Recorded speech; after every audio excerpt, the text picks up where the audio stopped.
Bonjour et bienvenue. Aujourd'hui, on va jaser d'intelligence artificielle générative. Ça sonne peut-être un peu compliqué, mais vous allez voir, c'est pas si sorcier.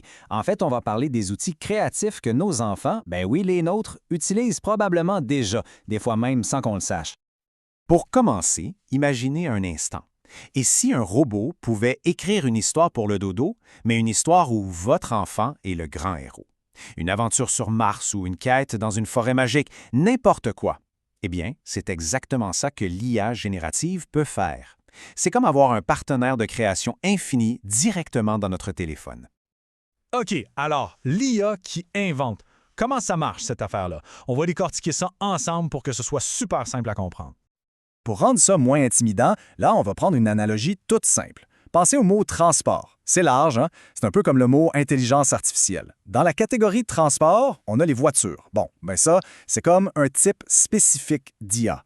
Ensuite, la marque, disons Volkswagen. Ça, ce serait la compagnie qui fabrique l'IA, comme OpenAI. Et le modèle précis, comme l'Apollo 2022, ben ça, c'est le produit final que tout le monde connaît, comme ChatGPT. Vous voyez, c'est juste des boîtes qui s'emboîtent les unes dans les autres. OK, donc la chose la plus importante à retenir, c'est ça.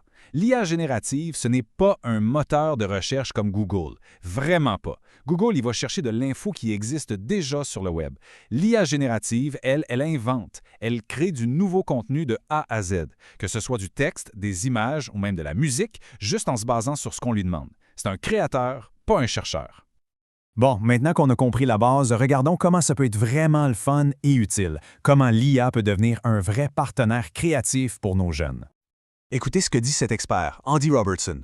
Dans sa famille, il s'amuse à demander à l'IA d'écrire des poèmes sur leur propre histoire. C'est génial, ça! Imaginez une chanson sur la fois où papa a échappé le gâteau de fête ou un poème sur le chien qui a volé une saucisse sur le barbecue. C'est une super façon de s'amuser en famille et de piquer la curiosité des enfants pour l'écriture. Et les possibilités sont pas mal infinies, honnêtement. Ça peut aider à trouver des idées pour un projet d'école quand on est bloqué, ou, comme on disait, écrire une chanson comique sur le chat. Ça peut même créer une image unique pour la carte de fête de grand-maman. Vous voulez expliquer la photosynthèse simplement? Demandez-lui. Ou encore, écrire une histoire fantastique, un paragraphe chacun son tour. C'est vraiment un bel outil pour débloquer l'imagination. OK, c'est le fun tout ça, mais il faut aussi parler du côté moins rose. Comme n'importe quel outil puissant, il y a des dangers. Et c'est super important de les connaître pour bien accompagner nos enfants. Et ça, c'est la distinction cruciale à comprendre. Je le répète, Google cherche des faits qui existent. Son but, c'est de trouver la bonne information. L'IA générative, elle, son but, c'est de construire une phrase qui a l'air crédible, qui sonne bien. Ça veut dire qu'elle peut complètement inventer des affaires, mais avec un air tellement confiant qu'on pourrait la croire. C'est ce qu'on appelle des hallucinations. Et c'est là que ça devient dangereux. Alors, concrètement, les risques, c'est quoi? Premièrement, de recevoir des infos fausses ou biaisées. C'est aussi la tentation de faire ses devoirs par l'IA au lieu d'apprendre. Il y a le risque de partager sans le vouloir des informations personnelles sur la famille et bien sûr la possibilité de créer ou de tomber sur des images pas appropriées. Le plus inquiétant, ce sont les deepfakes, des images ou vidéos manipulées qui ont l'air tellement vraies. Pour un enfant qui développe son sens critique, distinguer le vrai du faux là-dedans, c'est quasi impossible. Et tenez-vous bien, ce chiffre-là, il fait capoter. 84 %. C'est le pourcentage d'enfants qui ont une présence sur Internet avant même d'avoir 2 ans. Oui, avant 2 ans. La cause, c'est souvent nous, les parents, qui partageons des photos, ce qu'on appelle le sharenting. Et toutes ces photos, toutes ces informations, ça devient de la nourriture pour entraîner les intelligences artificielles. Et voilà le lien direct. Ces photos de famille qu'on partage avec amour sur les réseaux sociaux, elles peuvent être utilisées par des IA pour créer du contenu faux, mais qui a l'air hyper réaliste. C'est ça, les deepfakes. C'est une réalité un peu troublante, je le sais, mais on doit en être conscient si on veut protéger nos jeunes.